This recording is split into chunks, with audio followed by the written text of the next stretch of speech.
जरा सोचो, एक ऐसी दुनिया जहां बस बर्बादी होने वाली है, जहां एक आदमी की बुरी चाहत पूरी दुनिया को तबाह करने पर तुली है। आज मैं आपको एक पागल आदमी के दिमाग की सैर कराता हूं, जिसकी प्यास, पावर की प्यास की कोई सीमा नहीं है। मिलिए विक्टर कैस्टेलन से, एक ऐसा आदमी जिसकी चालाकी उसके बुरेपन से कम नहीं। एक साधारण परिवार में जन्मे विक्टर के बचपन में उस अंधेरे का कोई नामो निशान नहीं था जो आगे चलकर उसे निगल गया। लेकिन जैसे जैसे वो बड़ा होता गया, उसकी होशियारी और करिश्मा एक भयानक इच्छा को छुपा रहे थे, देशों को तबाह करने और दुनिया पर राज करने की इच्छा। विक्टर का पागलपन एक भयानक घटना से शुरू हुआ। अपने भरोसेमंद लोगों द्वारा धोखा दिए जाने पर उसने उस दुनिया पर कब्जा करने की कसम खाई जिसने उसे ठुकरा दिया था। वो इंसानों की कमियों को गलतियां मानता था जिन्हें सुधारने की जरूरत थी, और उसे लगता था कि सिर्फ वही ऐसा कर सकता है। हर चाल सोच समझकर चलते हुए विक्टर अपने आसपास के लोगों को अपने हिसाब से नचाता था। उसने अपनी चालाकी से दौलत, पावर और रुतबा हासिल किया। उसके साथ ही उसकी बड़ी चाल में बस मोहरे थे।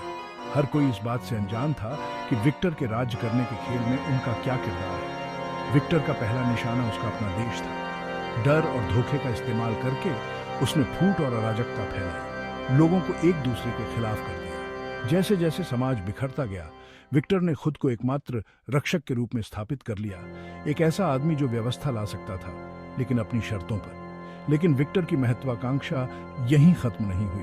उसकी नजर पूरी दुनिया पर थी। उसने अपनी हुकूमत में एक वैश्विक साम्राज्य की कल्पना की थी, जहां आजादी एक छलावा थी और असहमति को कुचल दिया जाता था।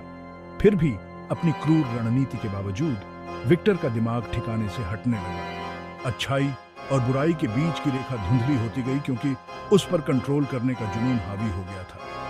वो अपने ही दिमाग का कैदी बन गया, उसी अराजकता से प्रेतबाधित जो वो पैदा करना चाहता था। जैसे जैसे उसका साम्राज्य फैलता गया, वैसे वैसे विरोध भी बढ़ता गया।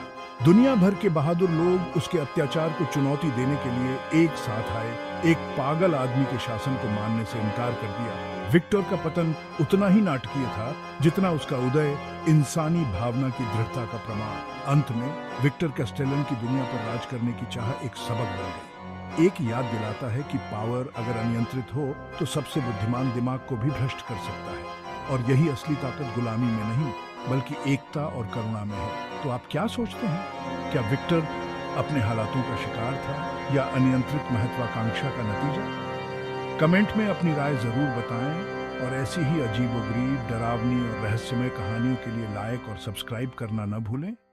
अगली बार तक क्यूरियस बने रहें।